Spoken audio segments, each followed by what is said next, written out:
శుక్రవారం, శనివారం వస్తే ఈ 2 రోజులు స్కూల్ ఉండదు. ఎన్ని గంటలకన్నా లేయొచ్చని ఆనందం కన్నా మా సార్ ఎడారిలో పిలుచుకొని ఏం పని చేపిస్తాడని భయం ఎక్కువగా ఉంది. మొన్న వారం పోయి కైమా వేసి వచ్చాం కదా, ఈ రోజు ఆ కైమా లోపల వాళ్ళు కూర్చోడానికి అలానే కింద పరిసరాలు వేసి అలానే డెకరేషన్ గుడ్లైతే కట్టాలంట చుట్టూ వాళ్ళకి అందంగా కనరాడానికి.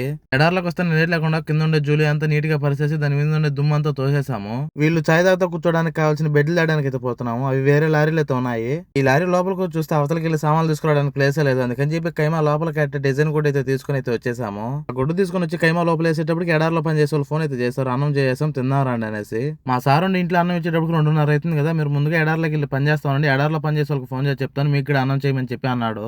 వీళ్ళతో పాటు కూర్చొని లేట్ లేకుండా అన్నం తినేసి మా పనులకి అయితే మేము వచ్చేసాము. మామూలుగా ఈ కైమా గుడ్డ ఎలా కట్టాలంటే ఇక్కడ కనిపిస్తుంది కదా తాడు, దాని లోపల నుంచి తల్లుకుంటూ అయితే కట్టాలి. కానీ మేము ఎలా కట్టామో చూడండి. మేము ఇలా ఎందుకు కట్టామంటే ఆ కైమా తాళ్ళకి కట్టి బిరిగా లాగుతుంటే తెగిపోతున్నాయి, ఎందుకని చెప్పి ఇలా కట్టాము.